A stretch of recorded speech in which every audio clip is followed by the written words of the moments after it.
Welcome. Hello, everyone. Lulu. Hey, Bev. Hi, Linda. Hey, Roxanne. Hi, Shelley. Margaret. Patsy, you made it. Yay! Nice.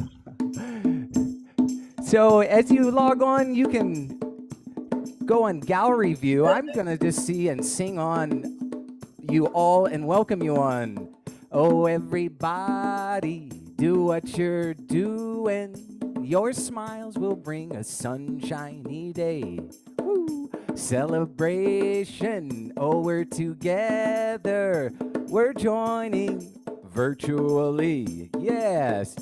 So good to see you all. I see Patsy and Anna and Shelly. Thanks for being here, Roxanne. Nice, everybody. Oh, and Lulu's here. Do what you're doing. Oh, your smiles bring a sunshiny day. Hi, Linda. Good to see you today. Thanks for being here. And thanks for Beverly Taylor. Thanks for being here. Oh, everybody, let's play together.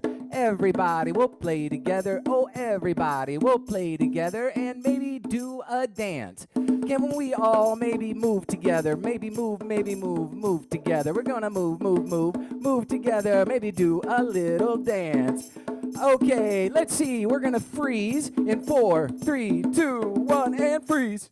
Nice. Good to see you, everybody. And play. Nice.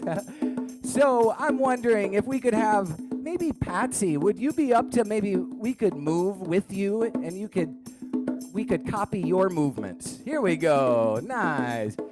Here we go, everybody. Let's move with Patsy. Everybody gonna move like Patsy. Everybody, let's move like Patsy and move with her. We're gonna move with Patsy. We're gonna move like Patsy. Everybody, let's move with Patsy and do a little dance. Now, Patsy's gonna freeze whenever she would like to break out of her dance. We're gonna dance. We're gonna move and woo! Nice, everybody. Let's thank Woohoo, Patsy Patsy! for moving us today. Thank you, Patsy. Wonderful. Well, thank you all for joining, for welcoming everyone in through your movements, through your smiles. Nice. I'm going to try to play and scroll around and see as we've got a couple more. Yep. Nice. Why don't we go ahead and, if you would like, we're going to do a little bit of movements here to get our shoulders moving. So maybe we'll go, oh, everybody, let's move our shoulders. Everybody, let's move those shoulders. Everybody, let's move our shoulders and do a little dance. Nice. Now what we're going to do is we're going to virtually connect by giving some high fives.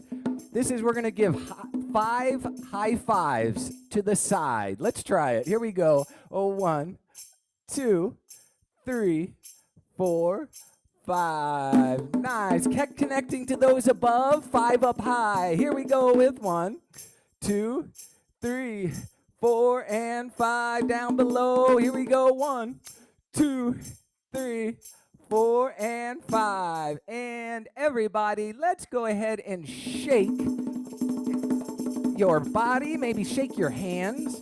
I like to shake off anything at this moment that isn't serving you. We can just shake that out of our screen. Whoo. Nice. Now we're going to take our hands and do a 1 high five for ourselves right in the middle. And we're going to thank ourselves for however many clicks it took to get us to this point. Thank you so much for connecting to this very moment. We're going to take 3 nice deep breaths to help ground myself and wherever you are into this moment.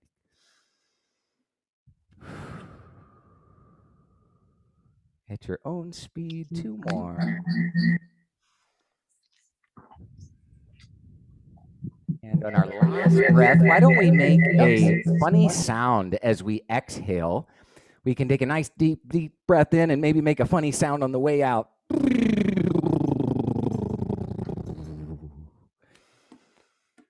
Wonderful. Well, that is my welcome song to you. My name's Phil Didlake, but I think I'm looking at Mary's screen, and I think I'll turn it over. Oh, I'm seeing 2 of you, Mary. You've got a clone. There we go. I'll have to get rid of that other one. Just a minute. I've got you in speaker. Let me get rid of my other self. There Sure. we go. Okay. I will remove myself for the moment. Okay. So, hi, everybody. It's so good to see you all here. Thank you so much for coming. We're so excited to have Phil here. Thank you, Phil. We're really going to have a great time. So, Mike, do you want to start with just a quick touch, tech touch base? Absolutely. Just primarily a reminder that we're generally all, we keep our mics closed unless Phil asks us to do something specific. You can open the chat by pressing the chat button, usually on the bottom of your screen. You may have to move your mouse or something there to get it to reappear. But also that you're in control of your own experience, and a lot of that with Zoom is your view. So you can always change your view. For most devices, it's in the upper right of your screen, and it'll say the word view, and you click there to switch between speaker or gallery view. So like when I put us in spotlight mode, it switches you to speaker view, but you can change it back anytime you like to gallery view by remembering that you're always in control. That's all I have for you today. Thanks for being here. I love the idea. He always says, remember that you're always in control. And that always makes me feel just a little better, Mike. Thank you. I'm not sure it's true, but I like to feel that way. I love that you say it every week. Um, so, welcome to the series Music Alive. This has actually been going for more than a year now. We're super excited to continue. It began as a senior project, really working for finding ways to give caregivers and people working with seniors and seniors themselves some wonderful tools from a storehouse and a wealth of amazing international presenters that are working with music and movement in the field of wellness. And so Phil is right along. We've opened it now to intergenerational, and he works with special needs seniors and community settings. So this is really going to focus on a broader palette, which is really what we're doing now as we move forward. The title is How Rhythm is Innovating Health and Wellness, and I am super excited to see what he has to share with us today. Phil is committed to bringing teams together through rhythm. He's a board certified music therapist, the co owner of Rhythmic Innovations, LLC. Check out the website, it is awesome. And the director of Drum Innovation for Team Building and Special Events. He rediscovered his passion for drumming when he was 23 and started the Livermore, and you'll have to tell us more about that, Phil. It sounds amazing. Drum Circle in the summer of 2009. So is it still going now? Even you're doing a We virtual version we during. continued virtually last month with our first in person. So Oh, yay! You studied the therapeutic applications of group drumming at Berklee College of Music in Boston and was recognized for studying drum circles. I love this in 2017, the graduating class by the Berkeley Press. That is awesome. Way to go. Woo! I think that was so cool. I read that and went, yay, Phil. He's taken the VMC training with Arthur, health rhythms and master classes with Christine Stevens, rhythm to recovery, beat the odds, and drumming sounds. So a lot of the people that you've seen presenting on here, he has studied with. And so, Phil, we are yours. I will just a note. I'm going to hand the program over to Mike because I will be listening in. That was why I had a second of me. I have to drive to another place tonight, unfortunately, during the time that we're doing this. So my apologies to everybody, but I will be listening in. I won't show you my head on the phone. I'll just keep it video off. But so glad to welcome all of you. Yasuyo, you made it from Japan. Wendy, welcome. Allison, woo! I just see some newcomers. So let's have fun and give Phil our full attention. And welcome, Phil. thank you so much, Mary. So I have to say that you gave such a great introduction. When I was 23 was when I was running around trying to find every drum circle training I could find, and I found out somebody tipped me off that Mary Kanish was doing one in Santa Cruz. That was when I went to your training, Mary, was before I even knew about music therapy, but it was so influential for me. So I'm really so honored to have learned from you, learned from a lot in our drum circle facilitator community, and give back what I've experienced these last, I'll say 10 years through this journey. So Yeah. We're excited to have you, and it's just so fun to see you again and see all the amazing things you're doing. I'm glad I could be some part of your journey. That's Thanks, wonderful to hear. Mary. Great. And everyone, as I continue to introduce myself a little bit in this program, take advantage of the chat. I'd like to get to know you a little bit better. If you could put your name and where you're calling from, and maybe what your professional title is, if you're considered a music therapist, a drum circle facilitator, teacher, maybe a wellness coach, practitioner. So just so I can start to see you all and get to know you all through this. Thank you again, Mike, for helping on the back end. Talking about perspectives too, I'm going to try to look at you through the camera, but I'm also looking at you on the screen, and I'm going to be using a PowerPoint here. So give me a minute. I'm going to bring up my PowerPoint here. Great. As you type in your name on the chat, and we'll get started here.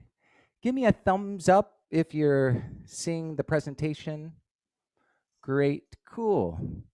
And I know I'm not going to go in presenter mode because it does some wonky things. So we're just going to use these to help guide our discussion today. So how is rhythm innovating health and wellness?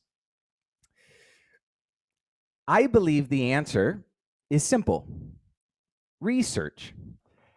In the last 20 years, we have seen more and more research that has been supporting rhythm and group drumming applications to be used for individuals, for the mind, the body, and also the wellness of the psychodynamics of how we interact with those around us. So it's really a foot in the door. It helps in a broader sense. Research is going to help educate our community, but then it's also going to educate specific communities that we're going to talk about too, such as clinical research and how that helps in the medical field. So I think it's really, before we jump in to research, I think it's really good for us to talk about the difference of belief system and what our belief systems are and what is research. So I believe that we've got to be really articulate with our language and our words, because research sometimes supports our belief system, but we try to don't use the word proves our belief system.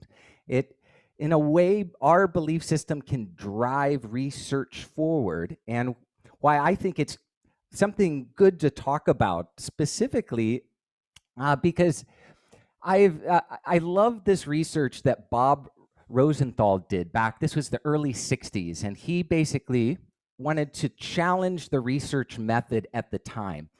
Basically, he gave two researchers smart mice and dumb mice. I'm just being very general here. Educated mice and just low functioning, we could say. And he told them to observe them going through mazes and to document how fast they were able to complete the task or not. And what they found is the researchers that had these intelligent mice found that the mice went through really quickly. It was easy to overcome challenging obstacles, and that the mice that were very low educated, low functioning, they were not able to complete the maze, and they were not able to really complete challenging objectives. So the whole research, really the findings was that there was really no difference between the mice. The mice were exactly the same. The only thing that was different was the research group that was told that these mice are intelligent or told that they were not. And because of Rosenthal's research, it's really been groundbreaking and challenging the method and help moving it forward. It's moved now into school systems and how teachers, how do we believe in our students moving forward? How does that affect their success? What age seems to be most influential during this time? So I really think that it's going back to our belief systems and research. I think this opens up a bigger question of, the power of expectation and things like the placebo. Why does the placebo seem to work, right? When we believe that a sugar pill is going to be helpful, sometimes it seems to be helpful. And even there's even research around the power of prayer, right? This whole idea of how can we anticipate, can we actually research this? So I'm always inspired by researchers that almost challenge the methods. But for us to challenge methods, we've got to understand the methods. So today, really, I just hope to do two things: to inform and inspire, because I believe research is going to help us in the future bring more drums to more communities. Cool. Thumbs up. Are y'all with me still? Cool. Wonderful. Well, 20 years ago, we were researching the brain, and we really couldn't see it, the details of the brain through fMRIs and all the scans that we have available today. And so it was theorized that we were going to find this musical center in our brain, that there was somewhere in our brain that was going to process all the music. Well, the more that we studied over these last 20 years, we found that there's actually not a musical center in the brain. And that the reason is because music is processed in all different parts. And the reason that's so cool is because it's a whole brain activation. And what I'm excited to share a little bit about is a new branch of music therapy called neurologic music therapy, where they're using rhythm and melody for neurologic rehabilitation. Very fascinating and groundbreaking. And so, yeah, today I think it would be good practice. Some of us might be a review, but I think it would be good for us to kind of go through an experiential. If you do this with me together, I like to go over these general brain regions. You're looking at a chart here by Daniel Levitin's book, This Is Your Brain on Music. I love this chart because it kind of talks about the different elements of music and where it's being processed in the brain. Very easy read if you do want to read that book. I really recommend it. So if you take your hands, we're going to take our hands and put them all the way to the back. This is back behind them, like low, like below here, up on my neck. This is the brainstem cerebellum. And this is right at the bottom of our brain, and where they call the reptilian part. This is where gait and balance and involuntary movement is happening. This is what helps control our heart, regulates, and even in some ways, if our foot is tapping without us knowing, this is happening right here in our cerebellum. Now, moving up and on the top, this is our cerebral cortex. These are very general, but in the back is our occipital lobe. This is basically where if we close our eyes and can see music, or, I've heard some drummers that, when they hear rhythms, they can see the rhythms written out. We can visualize. Then we're moving forward. We've got our auditory cortex. This is where we process our sounds. This is why we need to be really mindful of how loud our volumes are when we're drumming. Wear earplugs. But there's also a lot of research going on around the cerebral cortex and how we might be able to regenerate even stem cells in our and hearing later on in life to cochlear implants that are allowing those that are born without hearing to be able to hear. Very fascinating. Then in the front, we've got more of our executive functionings through our motor cortex and our sensory. So when we're learning how to play drums for the first time and learning, we're really having to use a lot more of this frontal cortex, our motor cortex.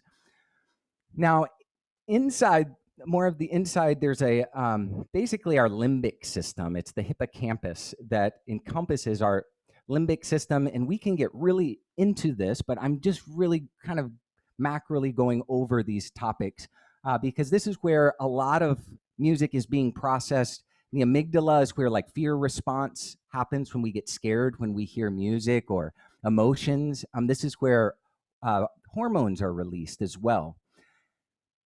One hormone that's particularly studied that I found, like Barry Bittman, we know through Health Rhythms, the protocol, talks a lot about cortisol, and cortisol is associated to stress. And so an increase of cortisol, when it's processed in the brain, is associated to stress, and a reduction of cortisol is reducing stress.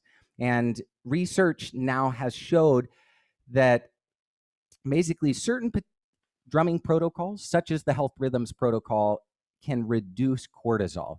So again, you hear how it's not all drumming, but it's very specific protocols that have shown that it reduces cortisol. So again, it doesn't prove, it's just we're seeing these, and the protocols is a way for us to standardize and make sure that we're not saying, we're being really specific and articulate about what process we're using. And we're going to get into more, but I want to keep moving into a little bit more about what is, we're talking a lot about research now. We're talking about the brain. I believe that the brain has opened up this new frontier in research. For example, in 2014, there was a researcher that actually was showing in the amygdala, he was pinpointing, he was finding that when two people synchronize and drum together, that he called it pro-social commitment. It was a very fascinating study where the researcher walked down and dropped pencils, and however many pencils were picked up, they were calling pro-social commitment, meaning that if you connect with a drumming experience with someone, you're more likely to go out of your way in the future to help them in an adverse situation. Again, this is a theory, but what's exciting is now we're able to kind of see in the brain where that's happening, and we're attempting to pinpoint where these, pro-social commitment theoretically might be happening in the brain. So we'll get back to some more of the hormones and some of the protocols. But right now, I just want to move on to research, and really, what is research, I think, in general, because I think if we all can relate in some ways by putting a researcher cap on. We've probably all been on Amazon trying to research based on reviews if the product that's being sold to us actually is being measured by those that are receiving it, right? So research is something that we sometimes will do every day. And if we run a business or if we're doing marketing, research is a big part of running a successful campaign, you would say, to investigate, to get information back, to make your best steps forward.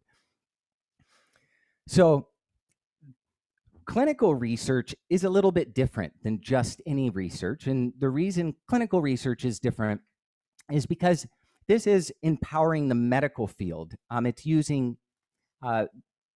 It's basically using human subjects, and they're measuring very specific data and seeing if through an intervention there is any measurable change.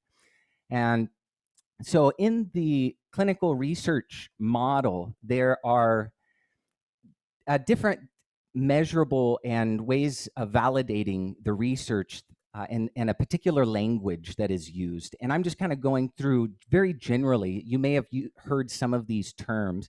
And you can even use the chat bar below if you have heard some of these terms or if you can add to this list. But there's quantitative and qualitative data. So, for example, qualitative is more like surveys, pre and post surveys. It's feedback, and quantitative is actually being able to maybe prick a finger and measure pre, post through actual numbers and statistics. There's evidence-based, which has more of a research standing than just research-based. It's good when you're studying research to see if there's a control group. There's maybe a drum circle and how it's affecting mood versus after school book study and looking at the difference. There's peer reviewed, and peer reviewed is a way for the medical community to look. You have to really ask, what is the research and who is it benefiting? And so peer reviewed is a way for it to be looked at by the whole medical field to help validate whether this the method is actually substantial and is credible. So I just saw, I also say, be careful what you read on media. The media will hype up, right, certain research. And I even read on the very first paragraph that this article has not been peer reviewed yet. So it doesn't mean that it's not credible, but these are attributes that will help make research credible. It's good to know the limitations and to note the limitations and the boundaries of your research. And then there's also another phrase is metadata research. And metadata is basically a researcher looking at all the research out there and seeing if we can look at like all the research and what's happening in the drum circle community. And I'll take this moment too. One person in our drum circle facilitators community that's doing that is Simon Faulkner, who I also know spoke here. And I think this book is incredible because he has basically taken practitioners of drum circle facilitators and they have given their own testimonies. This would be qualitative data on different populations of what best practices is. And so what this does is it helps our drum circle facilitators community to help us understand better practices. There's also, it's full of clinical research that a lot of those that wrote, including Mary Knish in this book, that you can look and dive into if you're interested in reading more of clinical research. It's just a great book that he just came out with this year. So again, just kind of recapping, research is something that we can all do. It can benefit. So if we are able to even take surveys before, pre, and after our drumming events, if we can collect that data, anything that we're finding with students, even some things that a session that just doesn't go really well, and if we can actually put that in information and present it to our community, it really helps our whole field learn from what's working, learns what's not, and the more that we share that, we're going to help elevate everyone. And then in particular, clinical research is a different branch of research that is benefiting the medical field.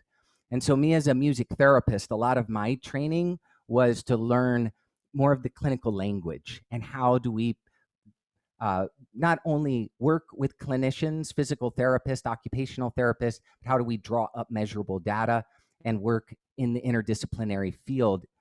And so that's why I wanted to share with you a branch of music therapy that you might not be aware of. And I'm going to look right now and see if anybody has heard of neurologic music therapy at all.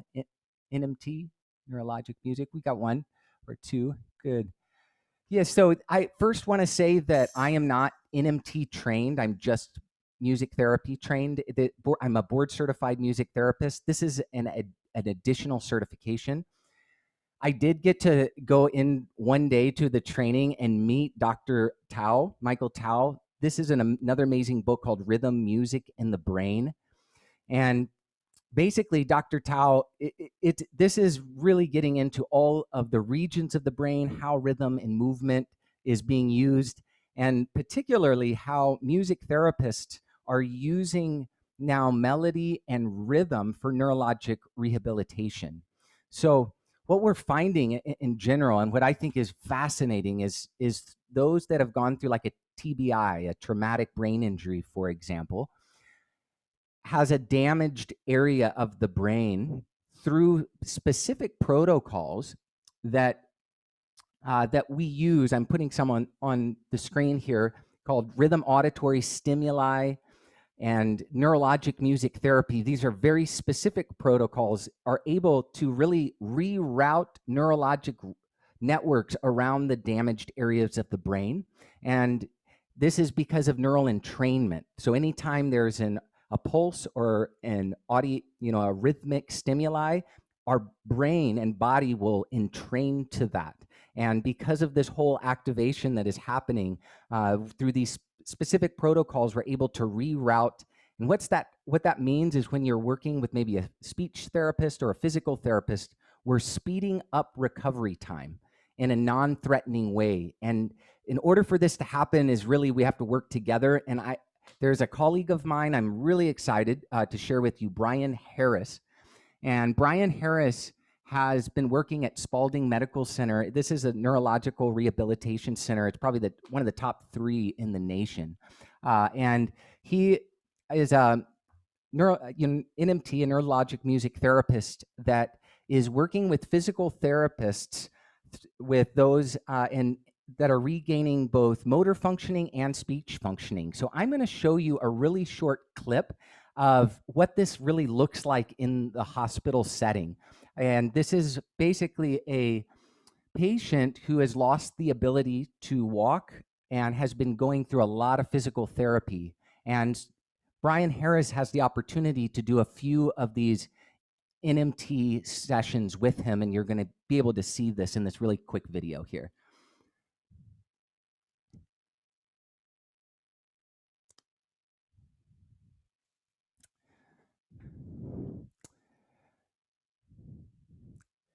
So George suffered from a stroke, and he's been in physical therapy for 3 weeks until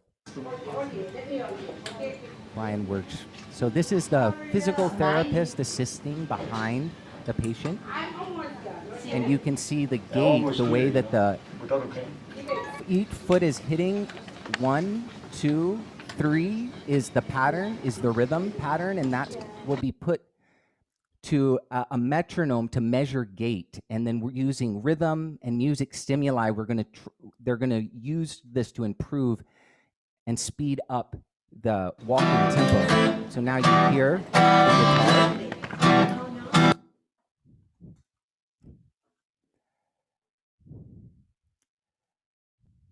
So they were able, after just a few sessions of doing this, he was able to basically take the cane away and speed up his recovery time so quickly that he was able to take his cane away, and now they are taking the music stimuli away, and this is how it's transferred.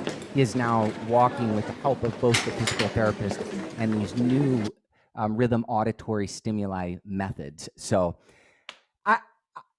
I get excited about this. Again, this is non-threatening. This is using rhythm and music to help. This is not medications that we're using. This is just using rhythm, and now that what we're knowing and how it's working in the brain and neurology, we're able to speed up these recovery times through these sessions. If you want to learn more, you can check out Brian Harris and learn more about neurologic music therapy through Med Rhythms. Currently, through COVID, they're looking at trying to use AI, basically, artificial music to help reach these and to build protocols through technology. It's really innovative and new. I really encourage you to check it out. It's really exciting. Again, I'm not a neurologic music therapist. I am just so excited to share a little bit about what our colleagues are doing in the hospital with these methods.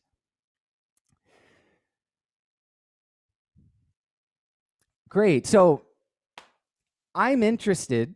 I'm going to go and move. I've been talking now for a little bit here, and now I'm actually looking at everybody's chat. Wow. Why don't we go through? I know I've been talking for a little bit, but I'm just curious if we could brainstorm about the research and what are some areas that us as either facilitators or teachers, I see a lot of drum circle facilitators here. What are some of the basically the ways that we could use the tools to stretch the tools we already have to do simple research, something that, because not that we're clinical researchers, but that we're basically looking at all the work that we're doing, maybe even virtually, doing pre and post surveys maybe is one example. But I'm just curious, maybe some other ideas of how people are documenting research or maybe tools that they have used to help collect information and maybe do surveys. And if you want to just drop that in the chat, I'll put in a couple here.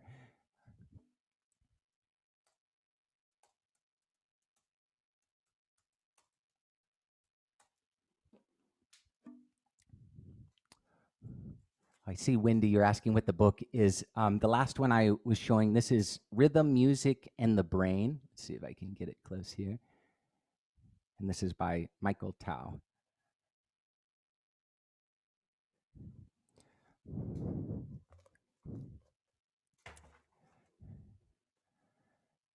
Democracy, Shelley, yes.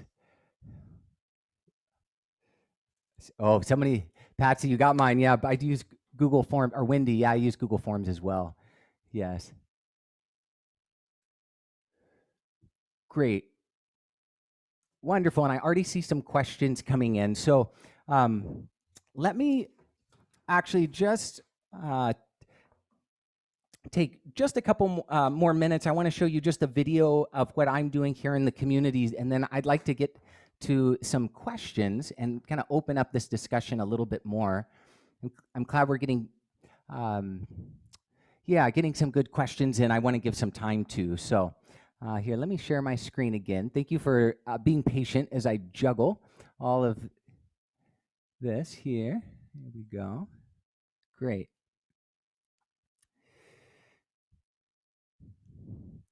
So I also give another resource. I've been interested in, actually, Jim Bono tipped me off to Go React is a really cool platform that is helping my virtual teaching. But I think that video in the future, being able to collect video content, is going to be huge with collecting assessments and being able to document change in the moment.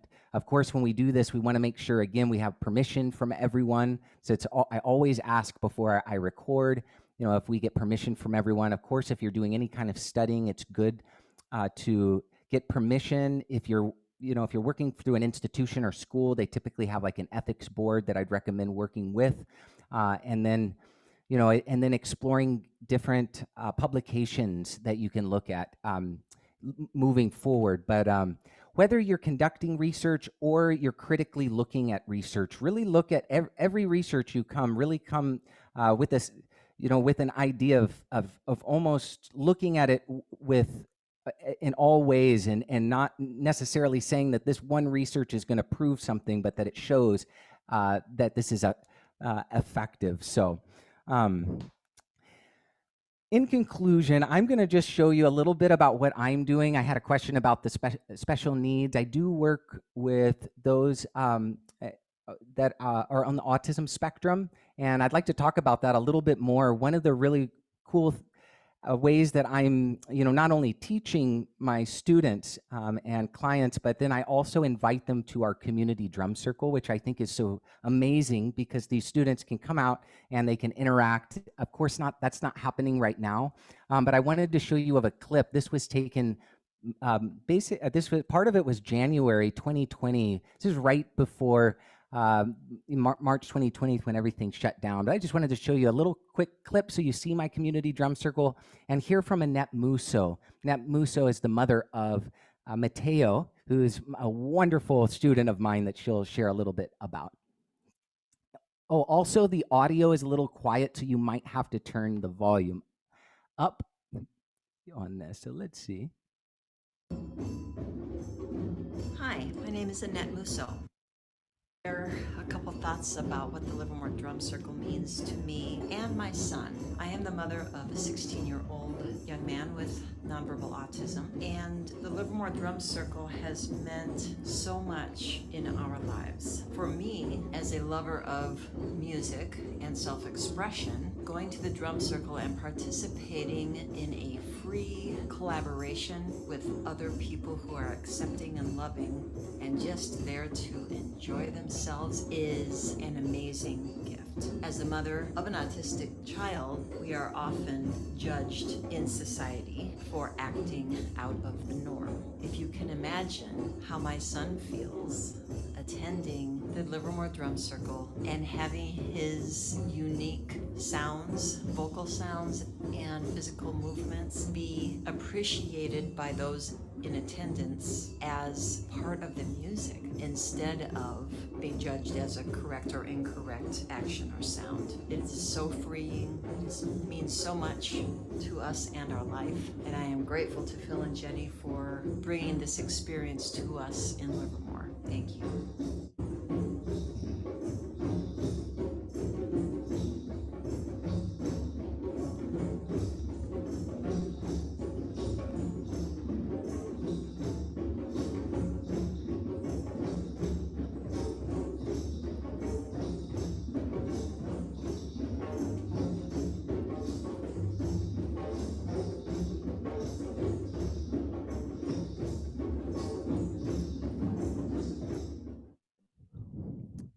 Wonderful.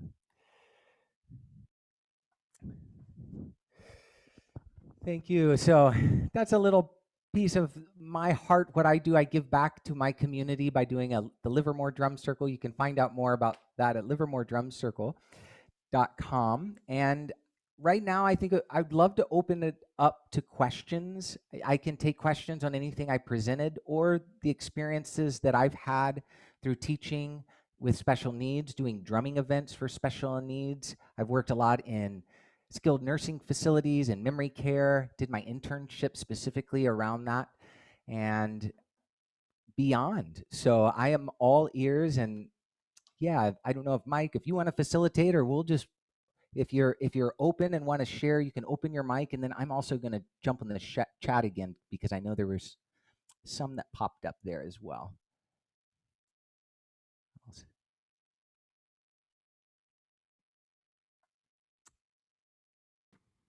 Yeah, I'm just gonna open the floor. If you have a question, come on in. I see Lulu's hand. So, Phil, are you reaching people in care facilities now virtually? No, and that it's been in flux. Basically, the last year I explored a lot through virtual. I was actually on some seniorly, a video conference that was broadcast to a lot of different senior centers. That's kind of how I was doing it last year, virtual. I started doing open air drumming programs this summer, but that quickly got shut down. Unfortunately, yeah, because the California Department of Social Services right now says that even if fully vaccinated people, entertainers are coming into a fully vaccinated facility, that they are saying that they're not recommending it. So I've kind of put a stop to that. So yeah, that's kind of where I'm at. Okay, Yeah, at the current moment. thank you. And Lulu, you work a lot with seniors. Can I ask if you're in contact to? Well, after the other night talking to all of you, or yesterday, whatever that was, I thought of trying to do some outdoor ones as you have been, but that is not possible in British Columbia at the moment. But I have done stuff.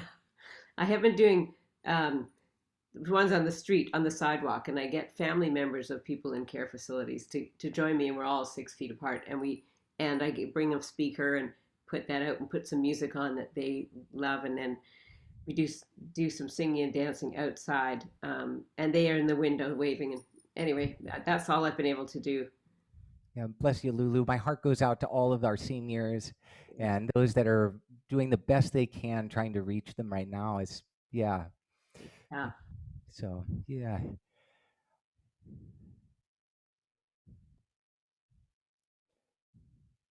It looks like Wendy has got a question. I, I think your mic is still on or off. You have to turn your mic on, Wendy. There. It wasn't letting me unmute. Sorry about that. No problem. uh, did you mention, Phil, this is wonderful.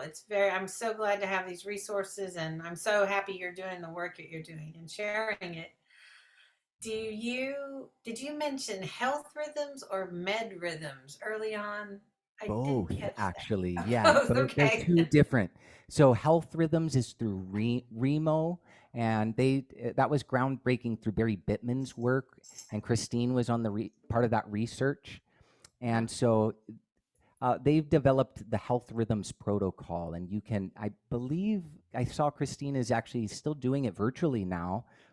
And I really recommend. I did have the opportunity to take the Health Rhythms training with Christine.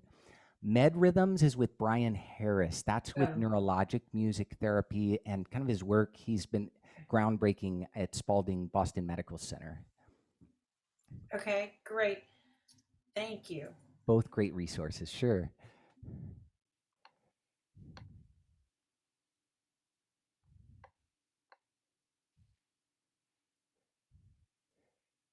I know there was one question I'm going to go back to. I thought there was one about special needs.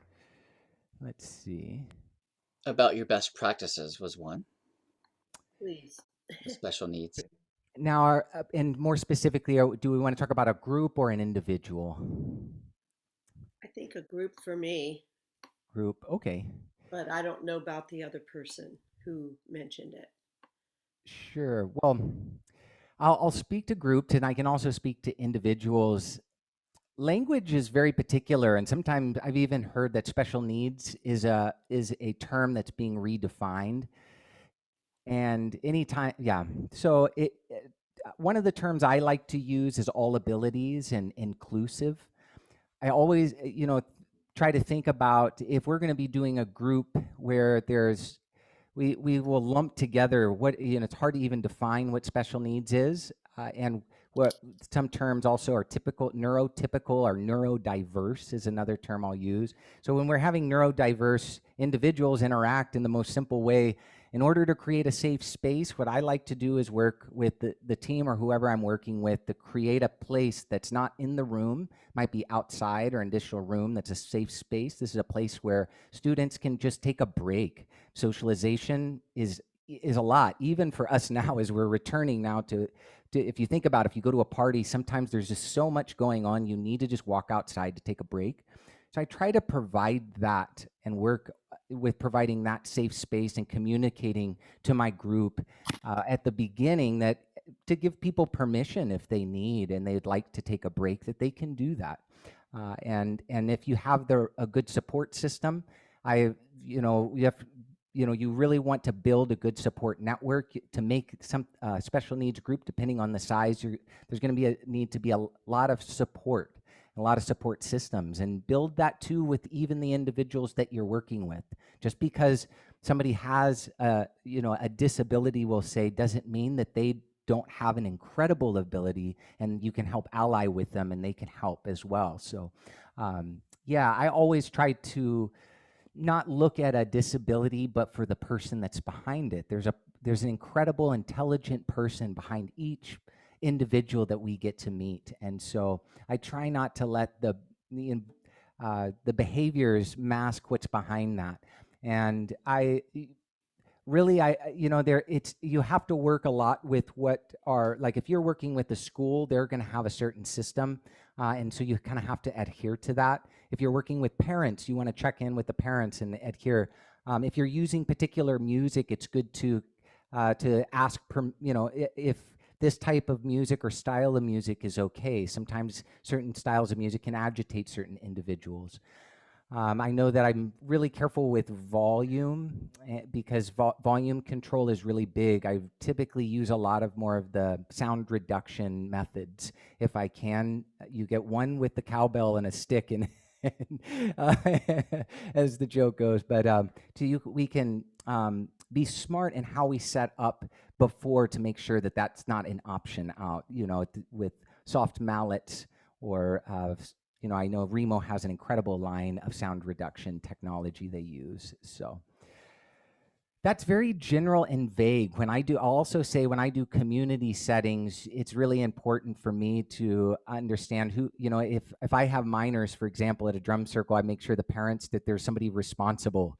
So, so if you're doing a community setting, my community drum circles are not music therapy, they're community. And so really just checking in with the parents and the caregivers and those around to kind of check in with them to know, because sometimes if we see something, we want to go maybe to the individual, but if they have a caregiver or a parent, sometimes it's easier to work through that network, if that makes sense, through them. So these are just some findings that I've found beneficial. I think Patsy, yeah. Most of the time when I'm doing an in-class thing, the children have their aides with them. Um, so that makes things a little easier, I think, for me. Um, I'm like you said, I'm a little concerned about. I'm really not using the word special needs necessarily. I've, as a teaching artist, what I've put in my description is that the workshops can also be modified for inclusive classrooms. Do you think that is a good term to use? Inclusive classrooms, or would differently abled be better, or Neurodiverse works as well. diverse classroom? Yes. Yes, and inclusion. Inclusion is a good, there are out here in the Bay Area, there's certain cities actually out here that are supporting inclusion-based programs. These are actually, the initiative is to bring each individual into the classroom with everyone else and whatever resources it takes to do that, rather than trying to put all those that we don't know what to do in a one room together.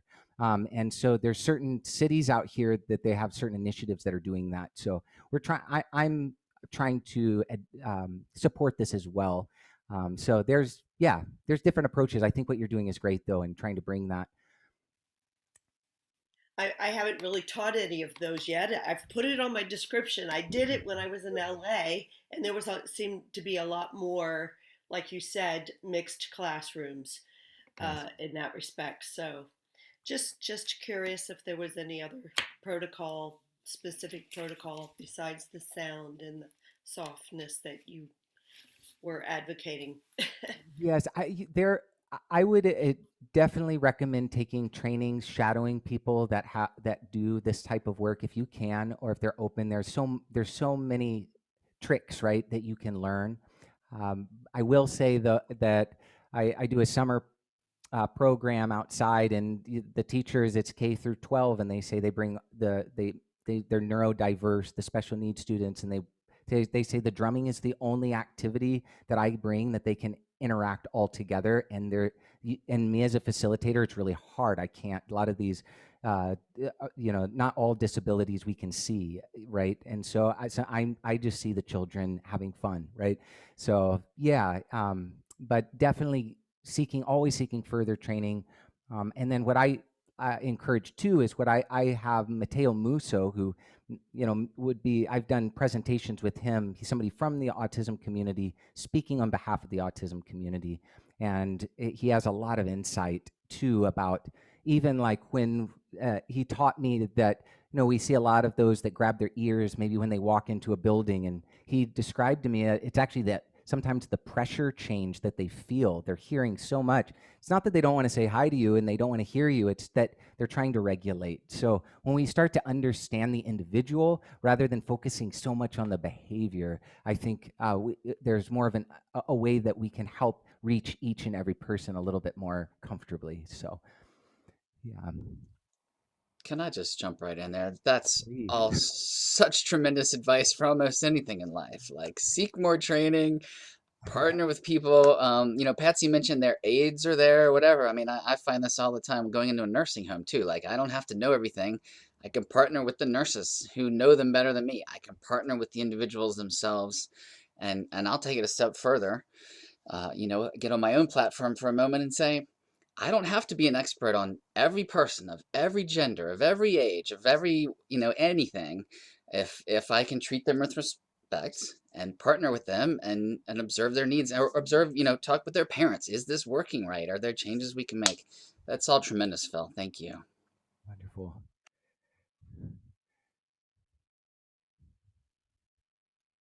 Training, and also being a researcher in our own ways through our work, through our practice. Yeah. So we might have time for one more question or so. Yeah, hi, this is Lee. Hi, Lee. I feel I didn't I came in a little late. So what I want to share, it's maybe a question, maybe first is a compliment, is that when you talked about the qualitative as well as quantitative research, I have really appreciate those kind of notion. My background is engineering, and but once I got but it wasn't my destiny, even though I achieved the work in the high altitude. But then I came to the healing arts more so as a participant that I go to because I need to heal myself. And what I noticed in the healing realm, whether in yoga or multiple modalities or people use intuitive capabilities, there's hardly any, not even talking about using research. I'm very oriented in the research mindset. Is like, okay, after the session, how you feel, before the session, how you feel, and what can I learn from you? So those are very rare in the healing arts.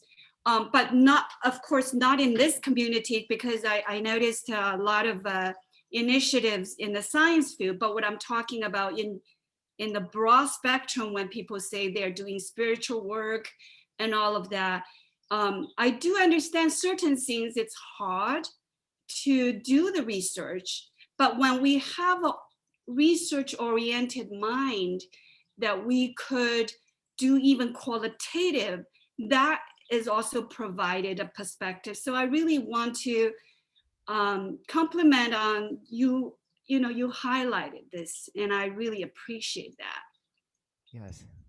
And yeah, and then one quick question is that my observation, because I came from a Chinese culture, and socially in Chinese culture, I don't know whether people visited China, that they don't have formal healing arts, but what I noticed, the vibrancy about the Chinese culture, if anybody had the chance to go there, know that, and they like gathering, like they use any like squares or parks, people would gather together, whether it was dancing or Chinese tai chi or singing, just various type of group of activity.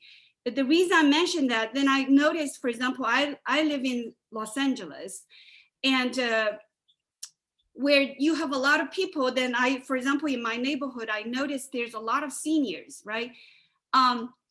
I become the block captain because I try to organize the neighborhood watch. The reason I brought up about this is that the community, basically people, when I first organized this for 6 years ago, people think I'm crazy. I never even would be thought of crazy, but then when I first finally put a gathering together, and it touching to me, because a lot of people who lived here for 20 years, they never even talk to each other. They see each other's face, they never talk to each other. And I'm not particularly say, because right now I'm still doing a lot of healing work, because I grew up with a lot of trauma, and but I studied so much, I want to offer something to the community, because I see, for example, my next door, I'm the only one like calling people, but I notice in this culture, people don't call you back. Like it's kind of like it's like a river flow. You put something in the river and somebody else put, the river flows. But if you are the only one keeps putting it, there's no river flow. So that's, I want to do something. And also even the police department, they want to do the organization, like they want to cultivate the more neighborhood watch for the, for citizen participation. And I really see, if we could bring drumming or some simple musical facilitating participative events, rather than as an audience, like you bring some famous musicians, then they play and you are not participating. It's more like the kind of thing that you guys do for autism or for seniors, but you go to the senior nursing center. But I'm thinking about, still there's a lot of neighbors, they're not going to the nursing center, they live in this neighborhood. They don't go out, talk to people. And then I felt for them, what an isolation, because I experienced this from them. But what I did was I took years upon myself, keep reaching out. But I have to say, people generally, you reaching out, they get to know you like how many years, they're receptive to you, but they don't call you back, or they don't, it's kind of like this kind of situation. So for me, I'm probably an outlier in this whole group, because you guys are already have a profession. This is not my profession. However, I have done so much healing work, as well as so many, and I'm the bridge type of mentality. How I'm going to, I feel that would be to use these kind of format that you guys are teaching, to bring into even the police department want to do the outreach, but I think I'm such an outlier, police department never even thought, because like a Redondo Beach department, they really did a lot of work, try to do community reach, but it's not very effective. For example, I went to several of their events. It's just like 3-4 citizens show up, and they put so much effort. So I was thinking, if they could say, hey, we're going to bring a drum facility to bring your kids, senior, and everybody's participative, I feel they probably would get a lot more participation. That's what I'm thinking. Sure. And I'm some that popped on my mind was Ping Ho with. Have you reached out to Beat the Odds curriculum? Have you heard of that? Yeah, I know Pinhole since more than 10, 15 years ago. Yeah. Okay. Well, this is community based. It sounds to me that when you find yourself in this position, that sometimes you're the best person to be the conduit to make it happen. And I've already learned a lot from you. I really support your journey, even in integrating Eastern, maybe history and medicine, and maybe there's a new way to collaborate, and a new opportunity. So I know that I'm looking at our time. I Okay. really appreciate. I think in a very simple way, you're already starting to put out your mission out into the world. We're all hearing. I hope if there's others on the call that can help connect, there might be some other resources. And Liang, Yeah, maybe there's a presentation that you can give too, because I feel like there's a lot we could learn, even if you're through your efforts. So I would appreciate any idea or support for me to how to get some initiative in my capacity, because I still sometimes I have physically I'm not well. I have to do my healing work. So, but I would really love to have some idea how to even bring this idea to the police department. I'll jump in there. Yeah. I love your enthusiasm so much, Lee. Thank you Oh, for thank you. for Thank all you. of that. I And appreciate I because yeah. yeah, I see you, I hear you, I feel it. Like I think first of all, you're not alone. There are many people who've been a part of this group who are just starting out with this path, who are already masters of other paths or whatever else. But I can only speak for myself. You're describing me, 25 years ago or whatever too. Like that is how it begins, is we each figure out how to do that work. And I will say that Mary and I are working on a Facebook group to support all of you in this. Oh, okay. We want to create something that is a community that shares with each other, and that works at every step of where you are to ensure success and help you connect with other people, so you don't feel like you're an outlier all out there in the world alone, not connected to each other. I came up through this before the internet even, and there were many of us who were working off the grid before we even knew there were words for it and stuff. So. Yes, Um, thank you. Thank you for yeah. all So, your support. Phil, anything else you want to say about that? I want to make time for this. There was also a great question about if you had any advice about instruments or getting started too. Maybe that will help Lee also. And then I'll say a few words, and then we'll wrap up, and you can do a closing activity with us if you'd like. sure, I'll keep Yeah, it yeah. really short.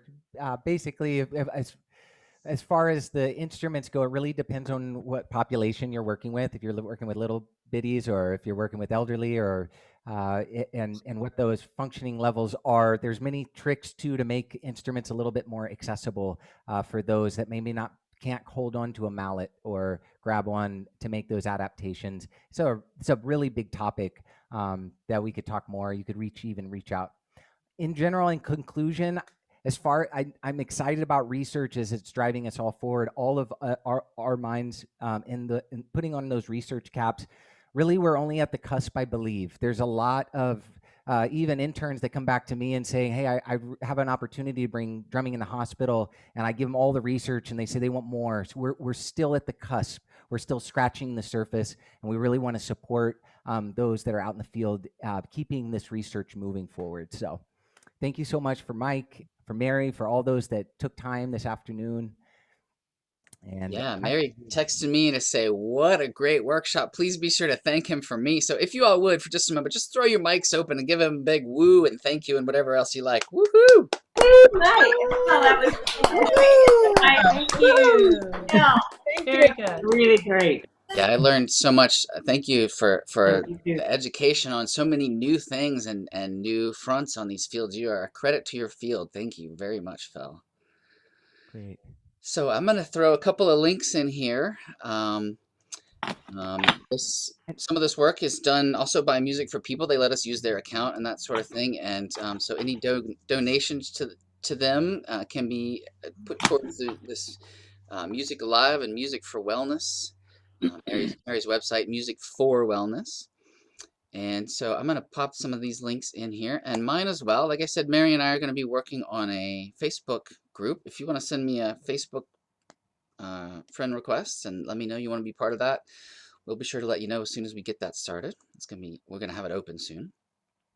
And Phil, if you would please mention your website again, your business name, and feel free to put a link right there in the chat. We want to make sure everybody has that. Sure. You can find out more about music therapy our music therapy practice and my practice through rhythmicinnovation.com. And then I have a new website as well that's more targeted for team building and special events. And that's called druminnovation.com. But if you just go to Rhythmic Innovation or Drum Innovation, they'll all link to each other. Stay tuned. If you do sign up to the newsletter, I'm making recordings of drum loops to share with those facilitators that are using drumming in their virtual programming to give kind of free music because we're all working with these copyright and navigating through it all. So trying to give some free resources that way. But thanks again for having me. That is tremendous. I know I could use that this week myself. Thank you. Take us out, Phil. Thanks so much for being here, everybody. Let me mention next week's guest. Sorry, I almost forgot that. That's important. Next week we will be here with Alexandra High. Am I saying her last name right? Alexandra Jai? Alexandra Jai Millman is their last name, but Alexandra Jai, yes. Thank you so much. And she is going to teach us about mindful hand drumming and movement, and I'm excited to meet her. I've known about her work for a while. She's got tremendous online programming, and people have come to me and said they're students of hers, so I'm really excited to meet her myself. So hope to see you again next week or soon. Thank you, Phil. Great. And I'm going to take 1 minute. We'll take a mindful minute. And then I think if it's okay if we just close out. This is a way that I like to close out my neurodiverse groups. So wherever you are, wherever you're sitting, I take a moment to find a grounding. And I'm going to chime us in. We're going to take 1 minute to take a pause and to see if we can close our eyes and stretch our ears and see how far we can hear what we didn't notice before. 1 minute.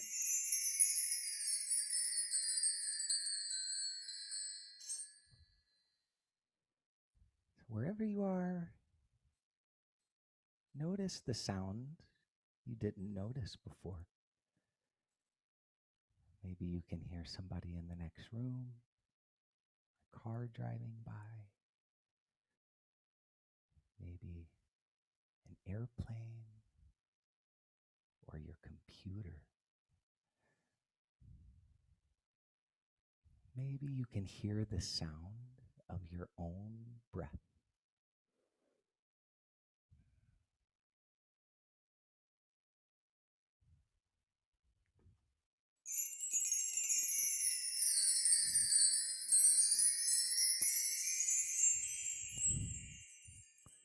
Thank you so much for taking that mindful minute. I encourage you to expand that beyond a minute in your own practice.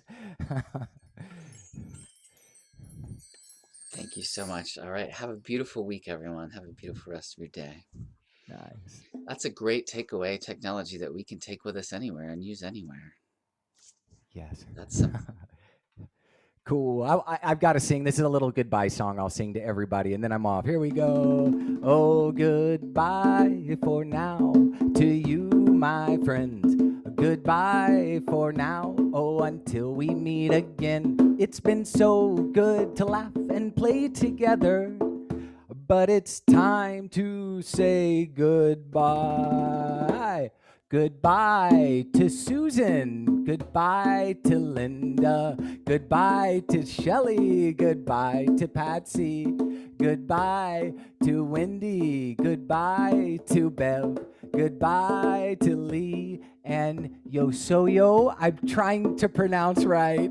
Oh, it's been so good to laugh and play together, but it's time to say goodbye. Oh, goodbye to Mike, goodbye to Mary. I'm drummer Phil. Thank you to everyone. Thanks, everyone. Woohoo! Bye, y'all. See you.